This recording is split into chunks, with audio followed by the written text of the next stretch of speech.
करेंगे, वो कम्युनिटी के अफेयर्स को मैनेज करेंगे। और बाय द वे वो गवर्नमेंट के फंक्शंस क्या थे लॉ के नजदीक? 3 फंक्शंस थे, protection of life, protection of liberty and protection of property. ये 3 फंक्शंस थे जो स्टेट ने परफॉर्म करने थे। सो देयरफॉर जो ये कॉन्सेप्ट है कि गवर्नमेंट होगी जो स्टेट अफेयर्स को मैनेज करेगी, this was for the first time given by John Locke. Last point ji, last जो कंट्रीब्यूशन है लॉक का, that is in promotion of liberties and freedoms. Separation of power का नहीं आया अभी, शोजाब वो नहीं आया, वो बाद में आएगा। वो यहाँ उसने सिर्फ ये कहा कि गवर्नमेंट होनी चाहिए, एक ऐसी अथॉरिटी हो जो स्टेट के अफेयर्स को मैनेज कर सके, जो कम्युनिटी के 3 इंटरेस्ट को प्रमोट कर सके, लाइफ, लिबर्टी और प्रॉपर्टी की प्रोटेक्शन कर सके। ऐसी तो गवर्नमेंट का इदारा स्टेट के इंटरेस्ट को सर्व करेगा। गवर्नमेंट अलग होगी, स्टेट अलग होगी, मुल्क अलग होगा, गवर्नमेंट अलग होगी। This was the given by Locke. Last, liberty का concept. John Locke was the first thinker to promote this idea of that people not only need protection of life and protection of property, they also need their economic interests to be protected. Now जो economic interest है लोगों के, जो economic कह रहा हूं, जो liberty है और जो उनकी प्रॉपर्टी है, इन दोनों का ख्याल रखेंगे। So he is considered to be the thinker who promoted the idea of liberties and protection of economic interest of the population. ये भी उसकी कंट्रीब्यूशन है। हाब्स की बात की जाए तो हाब्स की जो थ्योरी है उसका जो सबसे इंपॉर्टेंट रिलेशनशिप बनता है वो 2 चीज़ों पे है। एक है उसका concept of absolute sovereignty. Absolute sovereignty means that sovereign must have all the powers, absolute powers in his hands. This is the idea that was promoted by Hobbes. उसके बाद he was the first one who promoted the idea that power is absolute, it must be absolute, and this absolute power must be in the hands of sovereign.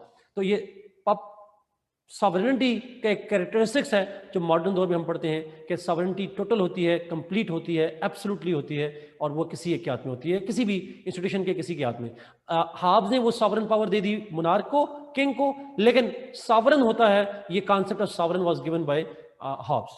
दूसरी चीज, halves was the thinker who promoted the concept of power.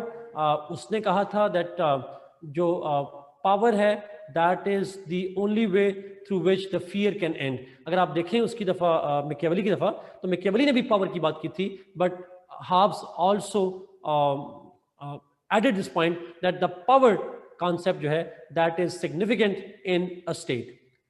The power is important in the state governance. ये concept भी obviously Hobbes का है। And most importantly, अगर मैं इस सारे पॉइंट को मिक्स करूं तो Hobbes was the first thinker to have been a major contribution towards the theory of realism. Modern realism जो है, जो कि स्टेट सेंट्रिक है, जो पावर को बेसिस बनाता है। For realist, power is everything, and so is for Hobbes.